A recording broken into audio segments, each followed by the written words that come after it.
that shit in the past.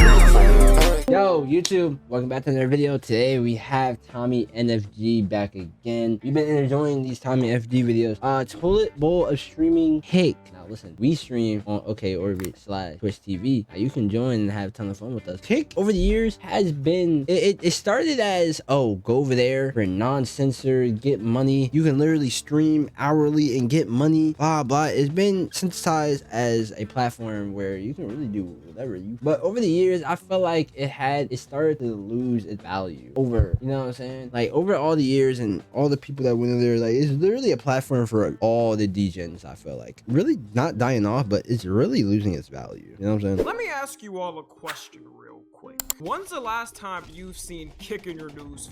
There's three options. Either it was a streamer fighting someone else, a streamer harassing someone random on the street, or three, both combined and a national news headline to go with it. This whole year, I went without talking about Kick in a video, and it seems like every year and really every new month, there's always a new Kick incident that tops the last in being some of the most insane ever live streamed. Comparing Twitch and Kick, Twitch would be the surface web people typically use, and Kick is the dark web where you can see whatever type of degenerate content to your heart's desire. OnlyFans girls twerking on dudes, guys getting into fights over petty streamers who just say anything for any type of virality. It's not really funny looking back when Kick launched on how much hype people had for it, because when it first got launched in December 2022, Twitch itself was pretty much in the dumps. Actually, Twitch is mostly in the dumps when it comes to moderation and who they let slide and who they don't. Literally. But before, it was really in the slumps. Twitch was at a point where it was so biased and so sensitive to any little thing you did, it actually became scary for some streamers to go live, because you never knew what little quote-unquote infraction Twitch was gonna hit you with. They was running that like Alcatraz. Step out of line once and it was over for you. And if you were a full-time streamer, that's your income potentially gone for a day, week, month, or forever in a snap. So when Kick got announced, a lot of people got hyped saying there's finally a platform that won't ban you for every little thing, which was the start of the end, to be honest. Promoting it like you can do anything you want, what do you expect to happen? Obviously, you had Aiden Ross, who became the face of it at first to promote it, and they slowly tried recruiting streamers from Twitch to go to Kick. That shit was crazy. When Kick started recruiting, like, I don't know, your Rage was on there for a year for a deal. Bruce was on there for a year for a deal. Who else was on there for a year? SQC, I think SQC still streams on there. I don't think he does anymore, but he used to stream like on Twitch, then go to Kick and just viewbot. Not viewbot, technically. When I say viewbot, when I mean viewbot, I mean like he literally sits there and just farm views, bro. Cause SQC is one of the biggest streamers in the world. But like, you know what I'm saying? Bro, it was a lot of people over there. The PR for Kick was really there for maybe just the launch of it. It already started off with Aiden Ross, of course, doing wild on his streams, and as the person that was supposed to be the ambassador, everyone was gonna follow how the leader was moving. Believe it or not, there was a point where Aiden Ross was bigger than both Kai and Speed. He was even the one to popularize bringing celebs on stream, which is now a normal thing for streamers. To see him turn into the face of the most degenerate streaming platform is just a pathetic downfall. And you could tell he regrets laying his bed the way he did. Anytime Kai or Speed is mentioned, he constantly is telling his chat how much they don't want to associate with him anymore. I don't think that you talk about me the same way you would talk about Speed or Kai. They're not, Sneeko, you know I don't talk to them at a close level. I speak to you every day. Right or wrong? Okay. Duh, Sneeko, you're my close friend. We speak every day. I don't speak to Kai and Speed. Speed made the smartest PR move of all time by stopping streams with Aiden. Imagine a future of Speed going to Aiden's collabs with the worst human beings ever. Guarantee he wouldn't be performing at the World Cup if he did, that's for sure. Also, Aiden Ross's fanbase were constantly saying racist shit about Kai and Speed, which, yeah, you can understand why they both don't want to associate with him anymore. So far, every big creator on Kick to make a come up has done it in a controversial way. Like, these streamers are allergic to coming up on streaming in a normal way. The only normal mainstream streamer they have is Neon, but even then he came up in a controversial way. It seems like the streamers that Neon, the way Neon, I feel like Neon was in every part of content in the world. He didn't really start, but he started when he really got his name was 2K community. He was talking shit, talking loud, crazy shit about people's families, family members, all types of shit. He was saying he's 2K, Ronnie 2K's son, all types of shit. He faked his death for like a couple days. It had his little brother film a video on his channel saying, "Oh, Neon's dead," blah blah. He came back and pulled a fucking XXXTentacion. Like, you know what I'm saying? Then that's when he switched into like the whole bunch of DJing and calling people stupid shit IRL, and they you know can what come I'm up saying? every year, get worse and worse. That There's era streamers was so who had wild. the biggest come up this year on Kick, being That was Dean Jack the Doherty Great era, and bruh. Adrian Broner. Both of them operate streams like a duo pretty much, and both got big off boxing. Specifically, Adrian Broner was really big in boxing during the 2010s because of how good he was. I'm not gonna act like I was watching him back then, okay? But from what I've heard from friends, he was really big in the boxing space. Eventually, when his boxing career died down, he decided to later pick up streaming and start making content. Shit, I would too if I had 10 children by multiple different Damn, every 10? time. It's always the worst people to have the most children. Like, come on. Both of these guys have blown up on streaming off clips being posted. The kick is, most of their viral clips are clips of them fighting each other. These dudes are both crash outs. Eventually, one of them gets mad for some dumb shit and starts fighting the other. I'm not gonna fuck with you at all, nigga. Nigga, that's cool. I'm not popping into me like I did. Nigga, fuck out with all that. You playing with me. Stop disrespecting me. No, you disrespecting me. You is though. I'm playing with you like, nigga. Come on, bro. Let's go. Yeah, smack the woman's titty on the way out.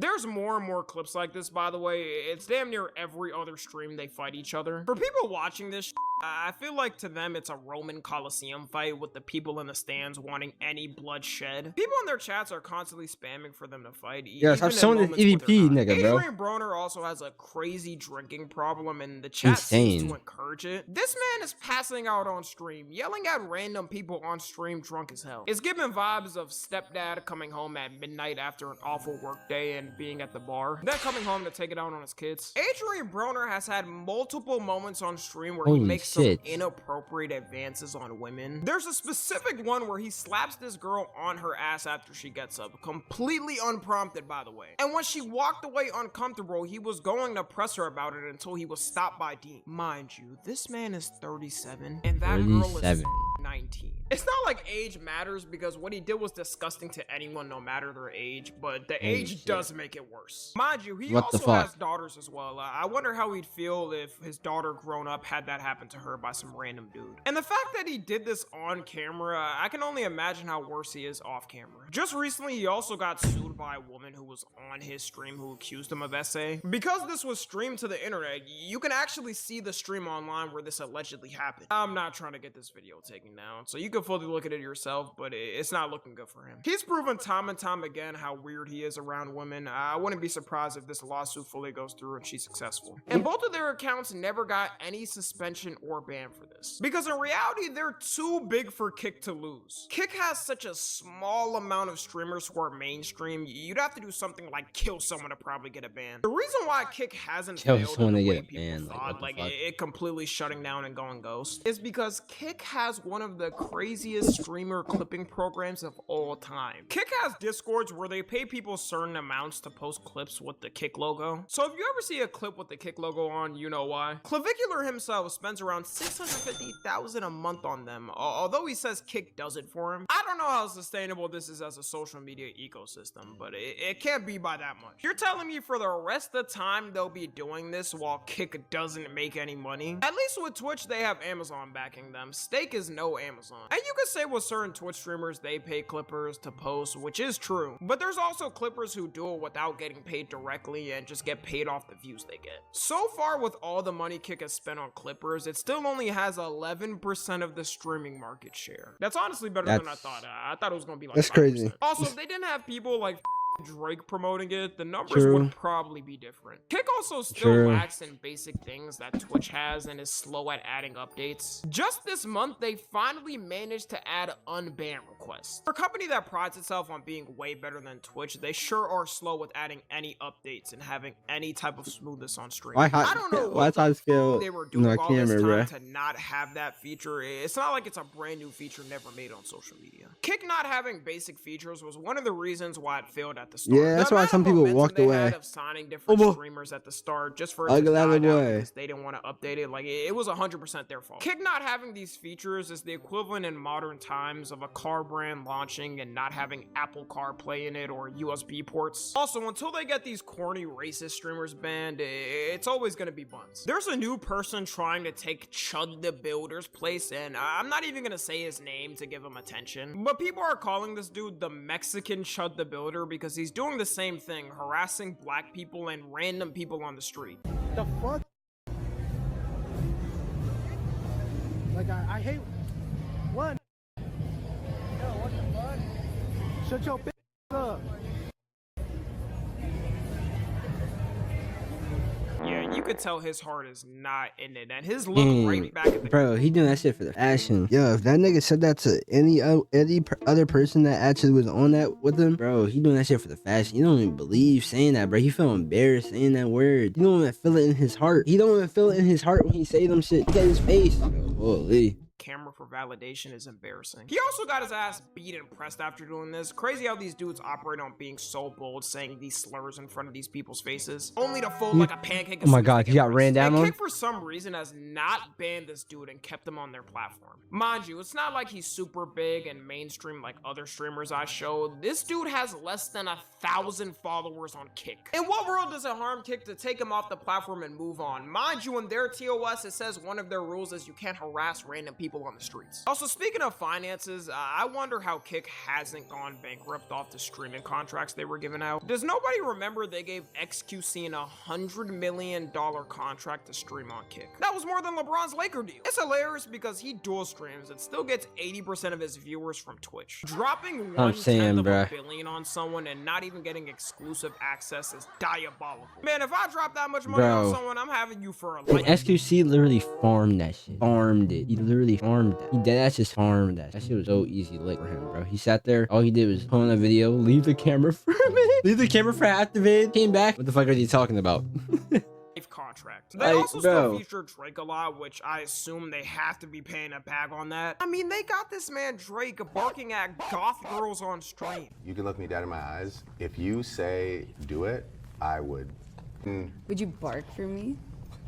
If I had a rap persona built up for years, you better make it worth it. It seems like they learned their lesson on streaming contracts as they stopped giving them out. And the one thing you can give Kick credit for is their revenue split, and no other platform can compete with that. Honestly, whenever I think of Kick, I always think of what it could have been. Because I think with these platforms, competitors coming up is a good thing and makes them lock in on actual problems. They can't just avoid it and say F you to the users. Twitch started being less strict and banning you for every little thing, mainly because banned streamers were going to Kick. But the degeneracy they allow to go on will always make them be behind YouTube or Twitch. And now it's too late to change it. The whole platform's users are filled with people who like it that way. I'm not someone who could sacrifice my morals for a Kick contract. Also, dealing with that chat would make me want to end myself every day. Anyways, that's gonna be it. Follow me on Twitter, that shit Instagram, has to and be TikTok. like As always, I love you guys consensually. And until next time. Why the audio like this? Okay. W vid Tommy. W vid Tommy. W vid. Ah, man. Bro, I don't know, bro. Kick has such a, I don't even know. Kick's just Kick at this point, bro.